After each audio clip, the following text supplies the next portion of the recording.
간척지에서 풀사료 대량 생산에 처음으로 성공했습니다. 쓸모없던 새만금 간척지가 풀사료의 대량 생산 기지로 주목받고 있습니다. 더불어민주당에 접수된 탈당계의 대리 작성 의혹이 사실로 드러났습니다. 본인 승낙 없이 이뤄진 대리 작성은 정당법을 어긴 만큼 철저한 수사가 필요해 보입니다. 도심 학교를 떠나 일부러 시골 학교로 옮겨 정착하는 교사들이 늘고 있습니다. 그 이유를 알아봤습니다. 전주시가 운영하는 무료 숲 체험교실에 숲 해설가가 모자랄 만큼 참가자들이 줄을 잇고 있습니다. 여러분 안녕하십니까? JTV 8시 뉴스입니다. 무트로 변한 새만금 간척지에서 풀사료를 대량으로 생산하는데 처음으로 성공했습니다. 수입 대체 효과가 클 뿐만 아니라 축산농가의 경영비 부담을 더는 데 도움이 될 것으로 보입니다. 보도에 송창용 기자입니다. 푸른 하늘 아래 광활한 녹색 바다가 펼쳐집니다. 바닷바람이 부는 대로 녹색 물결이 일렁입니다. 황무지였던 새만금 간척지가 풀사료 재배단지로 바뀌었습니다. 지난해 10월 심은 이탈리안 라이그라스는 7개월 만에 어른 허벅지 높이만큼 자랐습니다. 이곳 새만금 간척지에 조성한 풀사료 재배 면적은 400헥타르, 즉 400만 제곱미터에 이릅니다. 올봄 예상 수확량은 6천 톤 이상. 염분 때문에 생산성이 크게 떨어질 것으로 우려했지만 일반 논의 70% 수준입니다. 염분에 강한 이탈리안 라이그라스를 파종했고요. 두 번째로는 기존 파종하는 것보다 10일 정도 빨리 파종을 했고, 세 번째로는 기존 식생인 갈대를 유지를 하면서 새만금 간척지에서 풀사료의 대량 생산에 성공해 소비량의 18%를 차지하는 수입산을 대체할 수 있게 됐습니다. 사료 수급의 불안을 해소를 하고 또 고급육 생산을 위해서 좋은 풀사료의 공급이 필요했기 때문입니다. 또 축산농가에 안정적인 풀사료 공급이 가능해져 농가의 경영비를 절감할 수 있습니다. 국내산 조사료는 앞으로 선진 국가와의 경쟁력 확보에서 가장 중요할 것입니다. 쓸모없던 땅으로 방치된 새만금 간척지가 이제 풀사료의 대량 생산 기지로 탈바꿈하고 있습니다. JTV 뉴스 송창용입니다. 더불어민주당이 탈당계 대리 작성 의혹에 대해서 경찰 고발을 검토하고 있다는 소식 어제 전해드렸습니다. 취재 결과 본인 동의 없이 제출된 탈당계가 많았습니다. 탈당계를 대리로 작성했다는 의혹이 사실로 드러난 셈입니다. 김철 기자가 보도합니다. 지난 1월 이후 더불어민주당 전북도당에 접수된 탈당계는 만장가량입니다. 이 가운데 얼핏 봐도 필체가 비슷한 탈당계가 수두룩합니다.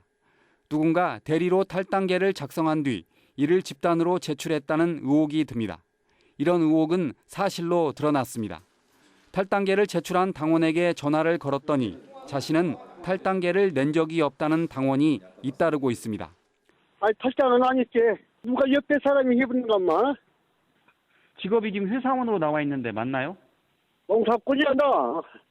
정당법 제42조는 본인의 승낙 없이 정당의 가입과 탈당을 강요할 수 없도록 규정했습니다. 이를 어기면 2년 이하의 징역이나 200만 원 이하의 벌금을 내야 합니다. 저희들이 탈당 처리를 하면 시스템이 자동적으로 문자가 가게 되어 있습니다. 그런데 탈당한 적이 없다고 항의 전화를 여러 번 받았습니다. 그래서 이거 임의로 작성한 걸로 보이는데요. 정당법 위반이거든요. 저희들이 그래서 법적 조치도 고려하겠습니다. 현재 전북의 당원 수는 더민주 45만 명, 새누리당 4만 명, 국민의당이 19,000명입니다. 이번 탈당계 대리 작성은 다른 정당의 당원 빼가기로 의심되지만 상대 정당은 이를 부인하고 있습니다. 대리 작성, 그러니까 저희는 전혀 모르는 일이죠. 대리 작성을 했다는 것은. 그동안 정치권에서 정당 가입서나 탈당계를 대신 작성한 뒤 본인 몰래 가입하거나 탈당한다는 건 공공연한 비밀입니다. 잘못된 정치 문화를 바로 잡으려면 정당법을 어긴 이번 사례에 대해 철저한 조사가 뒤따라야 할 것으로 보입니다. JTB 뉴스 김철우입니다. 국토교통부가 20년 가까이 방치된 김제공항 부지의 활용 방안을 별도로 검토하겠다고 고시했습니다. 김제공항은 지난 97년부터 추진됐지만 2003년 감사원 감사 결과 경제성이 떨어진 것으로 나타난 뒤 2008년에 공항 개발이 무산돼 20년 가까이 부지가 방치됐습니다. 전라북도는 김제공항 부지의 활용 방안을 별도로 검토하겠다는 정부 고시에 따라 김제시와 함께 대안을 찾을 예정이라며 현재로선 김제공항 부지를 종자산업 클러스터로 활용하는 방안이 유력하다고 밝혔습니다. 군산항에 조성하는 2만 톤급 규모의 해상풍력 지원보도 사업이 중단될 위기에 놓였습니다. 군산지방해양수산청은 한 차례 연기된 해상풍력 지원보도 실시계획 승인 신청 기한이 오는 7월 9일로 다가왔지만 시행사인 한진이 절차를 밟지 않아 오는 13일까지 사업 추진계획서를 제출하지 않으면 허가를 취소하겠다고 밝혔습니다. 군산항 7부두의 해상풍력 지원 항만은 해상풍력 부품을 야적한 뒤 대중국 수출기지로 쓸 계획이었지만 13조 원 규모의 서남해 해상풍력단지의 착공이 미뤄지자 지원 항만 사업도 연기되고 있습니다. 과밀화된 도심 학교를 떠나 일부러 시골 학교로 옮겨가는 교사들이 늘고 있습니다. 이들은 시골에 정착해 교사 생활을 하고 있는데요. 전북교육청이 농어촌 교육 활성화를 위해 인사관리 기준을 개정했습니다. 조창현 기자입니다. 시골 초등학교 운동장에서 실과 수업으로 닭장을 만들고 있습니다. 나무를 자르고 못을 박는 아이들과 교사 얼굴엔 즐거움이 가득합니다. 교실 안에서 수업을 하는 것보다는 훨씬 더 색다르고 재미있었던 것 같고요. 그리고 제가 평소에도 많이 해보고 싶었던 건데 하게 되니까 너무 재밌어요. 아이들을 지도하고 있는 양두희 교사는 10년 전 장수로 전근을 와서 정착해 살고 있습니다. 교대 졸업 후 경기도에서 6년간 근무하다 일부러 시골 학교를 선택해 내려왔습니다. 과밀 도심학교에서는 교사와 학생 모두가 행복한 학교라는 자신의 교육 철학을 실천할 수 없다고 판단했습니다. 지금은 학생 개개인의 능력과 적성을 정확히 파악해 지도하며 만족스러운 교사 생활을 하고 있습니다. 진짜 교사로의 길을 감히 잡았다 생각을 하고 그 길을 찾고 잡을 수 있었던 것 중에 하나가 이렇게 시골에 왔던 것도 큰 영향을 미쳤다는 생각을 들어요. 전북의 초, 중등 교사 가운데 실제 거주하는 시골 학교 교사는 500명이 넘습니다. 최근 실거주 교사가 많아지자 전북교육청이 전보 만기 시한이 지나도 시골 학교에 남을 수 있도록 인사관리 기준을 개정했습니다. 점점 낙후되어 있는 농어촌 교육의 발전과 그 농어촌 지역에 계시는 선생님의 교육 발전의 공헌도를 고려해서 이런 인사관리 기준을 개정하고 시골 학교가 농촌 공동체의 구심점 역할을 하고 있는 만큼 농촌에 거주하며 헌신하는 교사들의 증가는 농촌 교육은 물론 농촌 사회 활력화에도 큰 도움이 되고 있습니다. JTB 뉴스 조창현입니다. 전북의 진로교사 배치율이 전국에서 가장 낮은 것으로 나타났습니다. 전북의 진로교사 배치율은 38%로 전국 17개 시도교육청 가운데 최하위이며 전국 평균 97.5%와 비교하면 60%포인트가량 낮은 수치입니다. 전북 진로진학상담교사협의회는 진로교육법에 학생 100명 이상 중고등학교에 진로교사 배치를 의무화하고 있지만 전북은 진로교사가 부족해 학생들이 불이익을 받고 있다며 법정 정원을 확보하라고 촉구했습니다.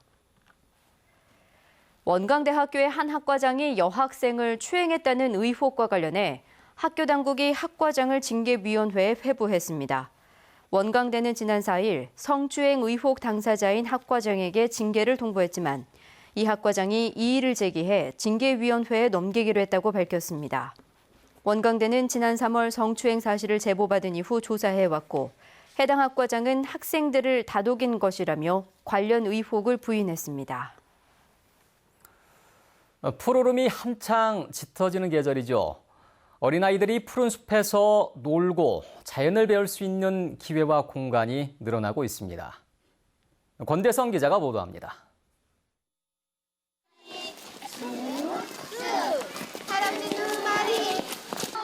아이들의 노랫소리와 제잘거림이 푸른 숲길 사이로 울려 퍼집니다. 숲 체험을 나선 아이들을 가장 먼저 반기는 건 청설모. 아이들은 청설모의 움직임에 눈을 떼지 못합니다. 숲 해설사와 함께 야생화의 생김새와 이름을 배우고 청진기를 귀에 꽂고 나무 안의 소리도 들어봅니다. 아이들의 호기심을 자극하는 설명과 대답이 끝없이 이어집니다. 다 위에 한번 보세요. 나뭇잎이 피어 있죠? 그런데 이 나뭇잎이 피어 있는 것을 밑에 있는 땅 속에 있는 양분을 이렇게 빨아다가 저걸 먹여 살리는 거야. 주기적인 숲 체험은 자연을 배우는 동시에 정서 교육에도 도움을 주고 있습니다. 숲에서 활동하고 온 날은 아이들이 좀 더 차분해지는 것 같기도 하고, 또 숲에서 아이들과 또 이런 설명을 듣는 것도 좋지만 자연과 하나 돼서 노는 그런 과정 속에서 서로의 사회성도 배우는 것 같고. 전주시가 운영하는 무료 숲 체험 교실에는 지난해 13,000명이 참가했습니다. 1년 전보다 30%가 늘어 숲 해설가가 모자랄 정도입니다. 현재 운영하고 있는 숲 해설가 한 분을 산림청과 협의를 해서 저희가 2명 내지 3명 정도로 좀 확대 운영할 계획입니다. 아이들이 맘 놓고 뛰어놀 수 있는 숲 놀이터도 생겨나고 있습니다. 전주시는 건지산과 남구산에 숲 놀이터 한 곳씩을 만든 데 이어서 10곳을 더 만들 계획입니다. JTB 뉴스 권대성입니다. 전북 현대가 영국 프리미어리그 최강팀 가운데 하나인 맨체스터 시티와 전주에서 맞붙을 것으로 보입니다. 전북은 맨체스터 시티와 올여름 친선 경기를 갖기 위해 일정을 조율하고 있다고 밝혔습니다. 경기 날짜는 맨체스터 시티가 중국에서 기네스 인터내셔널 챔피언십을 마치는 7월 말 이후가 될 것으로 예상됩니다. 전주시가 사회적 경제기업 제품을 구매한 비율이 전국 상위권으로 나타났습니다. 고용노동부 집계 결과 전주시는 지난해 사회적 경제기업 제품을 1년 전보다 2.3배 늘어난 57억 원어치를 구매해 전체 제품 구매액의 24%로 전국 시군 가운데 세 번째로 높았습니다. 전주의 사회적 경제기업은 사회적 기업 43곳과 협동조합 223곳 등 311곳입니다.